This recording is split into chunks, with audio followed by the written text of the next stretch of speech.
Hello friends, जैसा कि आप जानते हैं आईआईटी जेईई काउंसलिंग का फर्स्ट एडमिशन लिस्ट अनाउंस हो गया है। बहुत सारे स्टूडेंट को अभी सीट अलॉट भी हो गया और कुछ स्टूडेंट को अभी सीट अलॉट नहीं हुआ, तो उनको भी टेंशन नहीं लेना है। अभी बहुत सारे राउंड बाकी हैं, इंतजार बनाए रखें और फिर भी नहीं होता है तो सीसीएम काउंसलिंग तो है ही अपने एनआईटीज के लिए। तो आज की सेशन में हम डिटेल से डिस्कस करने वाले हैं फर्स्ट राउंड का रिजल्ट आने के बाद स्टूडेंट्स को अब आगे क्या प्रोसेस फॉलो करना होगा। तो ऐसे में स्टूडेंट्स आप दो तरह के स्टूडेंट है, एक तो वो स्टूडेंट जिनको फर्स्ट राउंड में कोई सीट अलॉट हो गया है, उनको क्या करना है। एक वे स्टूडेंट जिनको अभी फर्स्ट राउंड में कोई सीट अलॉट नहीं हुआ लेकिन उनको उम्मीद है अगले राउंड में सीट अलॉट होने का, तो उनको आगे क्या प्रोसेस फॉलो करना होगा। तो सबसे पहले तो उनकी बात कर लेते हैं जिनको अभी कोई सीट अलॉट नहीं हुआ। तो ऐसे स्टूडेंट को अभी कुछ भी नहीं करना है। बहुत सारे स्टूडेंट का सवाल है कि सर हमें अभी फर्स्ट राउंड में कोई सीट अलॉट नहीं हुआ तो हमें अगले राउंड में जाने के लिए, सेकंड राउंड में शिफ्ट होने के लिए क्या करना होगा, क्या कोई प्रोसेस फॉलो करना होगा। जिन स्टूडेंट्स आप ऑटोमेटिकली सेकंड राउंड में ऑटोमेटिक शिफ्ट हो जाएंगे, आपको अपनी तरफ से कुछ भी नहीं करना है मैन्युअली, ये प्रोसेस आपका अथॉरिटी का, आपको कुछ नहीं करना है। जब आपका सेकंड राउंड आएगा तो आप ऑटोमेटिक उसमें शिफ्ट हो जाएंगे। सेकंड में भी नहीं मिलता है तो आप थर्ड राउंड में भी ऑटोमेटिकली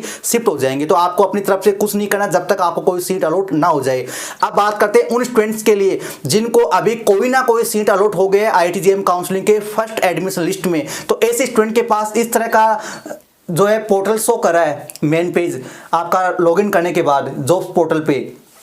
तो यहाँ पे स्टूडेंट्स आपका कौन सा इंस्टीट्यूट आपको अलॉट हुआ है, कौन सा प्रोग्राम आपको अलॉट हुआ है, वो स्टूडेंट्स आपका शो करा है, आपका कैटेगरी है, आपका नाम वगैरह वो आपको शो करा है। इसके नीचे स्टूडेंट्स आपको इस तरह की तीन विलिंगनेस आपको शो कर रही है, accept and freeze, accept and upgrade, and आपका लास्ट वाला रेड कलर वाला है रिजेक्ट एंड क्विट। ये रेड कलर में इसलिए क्योंकि ये वैसे ही खतरनाक ऑप्शन है, इसको जनरल स्टूडेंट को चूज करना नहीं चाहिए, इस पर क्लिक भी नहीं करना आपको, ठीक है, बिना किसी जानकारी के। तो अब हम सबसे पहले जानते हैं कि ये जो विलिंगनेस है ये किस तरह के स्टूडेंट को कौन सा विलिंगनेस का ऑप्शन आपको सिलेक्ट करना होगा, सबमिट करना होगा। तो इसको हम समझ लेते हैं। ये आपका जो एक्सेप्ट एंड अपग्रेड वाला ऑप्शन है सेकंड नंबर वाला, ये उन स्टूडेंट्स के लिए जिनको अभी कोई इंस्टीट्यूट मिल चुका है लेकिन वो चाहते हैं कि मेरे को और अच्छा इंस्टीट्यूट मिल जाए।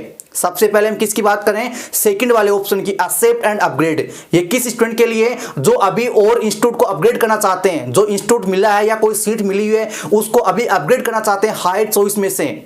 यानी किसी स्टूडेंट को मान लो 10 नंबर की चॉइस मिल गई, 10 नंबर की चॉइस मिल गई 10 नंबर की, वो चाहता कि अब मेरे को 1 से लेकर 9 तक की जो चॉइस है, हायर चॉइस है, उसमें से हमें कोई इंस्टीट्यूट या प्रोग्राम अलॉट हो जाए नेक्स्ट राउंड में। तो उनको क्या करना होता है, उनको अपग्रेड करना होता है।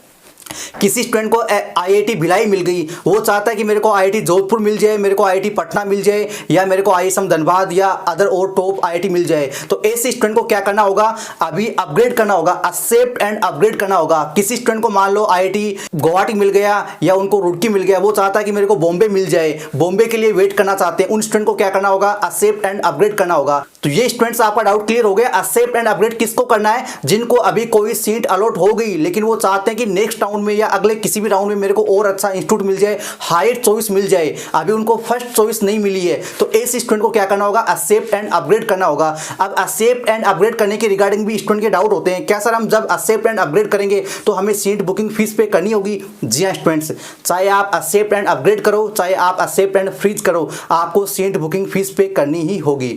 इसके साथ स्टूडेंट का ये भी सवाल होता है, सर हम एक्सेप्ट एंड अपग्रेड करते हैं तो अभी जो हमें इंस्टीट्यूट मिला है क्या ये हमारे लिए बैकअप रहेगा, क्या ये हमारे लिए सेव रहेगा, और हम एक्सेप्ट एंड अपग्रेड करते हैं और नेक्स्ट राउंड में चाहे वो सेकंड हो या थर्ड हो उसमें हमें कोई दूसरा इंस्टीट्यूट मिल जाता है, तो क्या हम दोनों में से कोई एक चूज कर सकते हैं। जिन स्टूडेंट्स, इसका मतलब समझिए, आप एक्सेप्ट एंड अपग्रेड कर रहे हैं, यानी जो आपको फर्स्ट एडमिशन लिस्ट में इंस्टीट्यूट मिल चुका है उसको तो आप एक्सेप्ट कर लिए कि ये मैं इंस्टीट्यूट रखना चाहता हूं लेकिन मैं और भी अच्छा इंस्टीट्यूट के लिए वेट करना चाहता हूं। तो इसका मतलब क्या हो गया, जब आपको किसी भी राउंड में सेकंड, थर्ड, फोर्थ या फिफ्थ राउंड में कोई अच्छा इंस्टीट्यूट मिल जाता है, इससे भी ऊपर वाली चॉइस मिल जाती है, जो अभी इंस्टीट्यूट करंट टाइम में आपको मिला है इससे ऊपर वाली चॉइस मिल जाती है, तो ये इंस्टीट्यूट ऑटोमेटिकली आपका रिमूव हो जाता है। ठीक है, ये जब तक रहता है जब तक आपको दूसरा इंस्टीट्यूट अलॉट नहीं होता है।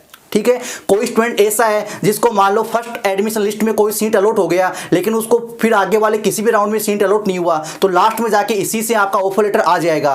किसी स्टूडेंट को मान लो अभी फर्स्ट राउंड में आईआईटी मंडी मिला लेकिन सेकंड राउंड में या लास्ट राउंड तक उसको आईआईटी आपका रोपाड़ मिल गया, तो ऐसी कंडीशन में क्या होगा, उसका मंडी तो कैंसिल हो जाएगा, फिर आपको रोपाड़ से ऑफर लेटर मिलेगा।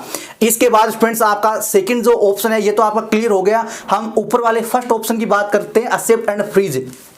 फ्रीज का मतलब स्टूडेंट्स आप समझ पा रहे होंगे, आपकी अगर फर्स्ट चॉइस मिल गई है, अगर आपको फर्स्ट चॉइस मिल गई है तो आपको फ्रीज ही करना होता है, यानी आगे आप काउंसलिंग में पार्टिसिपेट नहीं कर पाएंगे क्योंकि आपको तो फर्स्ट चॉइस मिल गई है।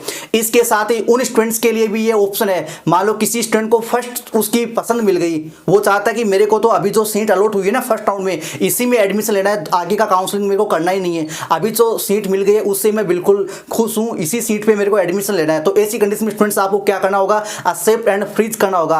एक्सेप्ट एंड फ्रीज कर देंगे आप किसी प्रोग्राम को या किसी आईआईटी को, तो उसी प्रोग्राम से स्टूडेंट्स आपको ऑफर लेटर मिलेगा। आगे के राउंड है उनमें आप पार्टिसिपेट नहीं कर पाएंगे, आगे के राउंड में स्टूडेंट्स आप वेट नहीं कर पाएंगे और हाई चॉइस के लिए, या तो जिनको फर्स्ट चॉइस मिल गई है उनको ये फ्रीज करना है एक्सेप्ट एंड फ्रीज, या उनकी मन पसंद की आईआईटी मिल गई है उनको ये फ्रीज करना है, या वो आगे का काउंसलिंग नहीं करना चाहते, अभी जो प्रोग्राम मिला है उसी में एडमिशन लेना चाहते हैं, उनको ये एक्सेप्ट एंड फ्रीज का ऑप्शन क्लिक करना होगा।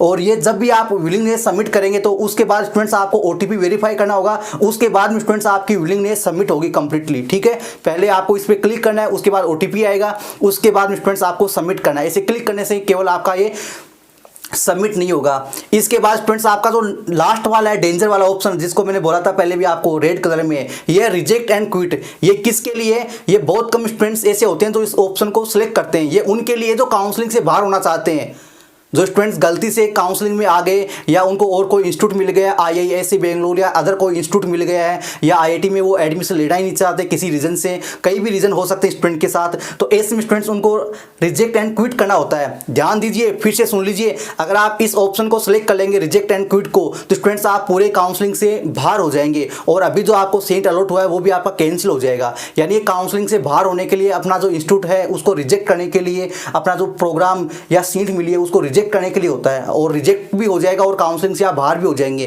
फिर स्टूडेंट्स आप इस काउंसलिंग में पार्टिसिपेट नहीं कर पाएंगे क्योंकि आईआईटी जेईई काउंसलिंग का रजिस्ट्रेशन है वो केवल एक ही बार होता है। तो ये स्टूडेंट्स आपको समझ में आ गया, 3 तरह की विलिंगनेस होती है। कई स्टूडेंट का सवाल होता है कि सर हम विड्रॉ कर सकते हैं क्या सीट को? जी हाँ स्टूडेंट, बिल्कुल आप विड्रॉ कर सकते हैं। लास्ट सेकंड राउंड तक आप अपनी सीट को विड्रॉ कर सकते हैं। ठीक है, विड्रॉ का ऑप्शन फीस पे करने के बाद आएगा, अभी नहीं आएगा। कब आएगा? फीस पे करने के बाद स्टूडेंट्स आपको विड्रॉ का ऑप्शन मिल जाएगा। अभी तो आपने फीस ही पे नहीं की, किसको विड्रॉ करेंगे? सीट को रिजेक्ट करना है तो आप वैसे कर सकते हैं। इसमें वो ऑप्शन नहीं है कि आप इस फर्स्ट राउंड में सीट मिली है उसको रिजेक्ट कर दें और आगे को पार्टिसिपेट कर ले, ऐसा नहीं है। या तो आपको उसको एक्सेप्ट करना होगा या उसको फ्रीज करना होगा। अगर आगे का राउंड पार्टिसिपेट करना है तो एक्सेप्ट एंड फ्रीज कर लीजिए। ठीक है स्टूडेंट्स, ये डाउट आपका क्लियर हो गया। अब विलिंगनेस सबमिट करने के बाद स्टूडेंट्स आपको क्या करना है? फीस पे करना है। तो जैसे स्टूडेंट्स आप विलिंगनेस कंप्लीट कर देंगे, सबमिट कर देंगे, ओटीपी वेरीफाई कर देंगे, उसके बाद स्टूडेंट्स आपका ये पेमेंट का ऑप्शन आ जाएगा, यहां से आपको फीस पे कर देना है। जनरल ईडब्ल्यूएस ओबीसी के लिए 15,000 है, एससी एसटी के लिए स्टूडेंट्स आपका 7,500 रुपीज है। ये स्टूडेंट्स आपका जो भी फाइनल इंस्टीट्यूट मिलेगा आपको लास्ट तक, जो भी इंस्टीट्यूट में आप एडमिशन लेंगे उसकी जो टोटल फीस होगी उसमें एडजस्ट हो जाएगा। ठीक है, उसमें ये एडजस्ट हो जाएगा। अगर कोई स्टूडेंट विड्रॉ करेगा अपने सीट को तो उसको रिफंड हो जाएगा। ठीक है, लेकिन उसमें स्टूडेंट्स आपका 6,000 रुपये डिडक्ट होकर आपका रिफंड होने वाला है। तो इस तरह से आप पेमेंट कर दीजिए। जैसे आपने रजिस्ट्रेशन फीस पे किया था ना, काउंसलिंग का रजिस्ट्रेशन फीस, वैसे स्टूडेंट्स आपका ये फीस पे होगा। तो इसको आप अच्छे से आप फीस पे कर दीजिए और फीस पे करने के बाद स्टूडेंट्स आपका इस तरह का स्टेटस आपको शो करने को मिलेगा। तो आई होप स्टूडेंट्स ये सेशन आपको बेहद पसंद आया होगा। मिलते हैं नेक्स्ट सेशन में, तब तक के लिए इंतजार बनाए रखें। Thank you.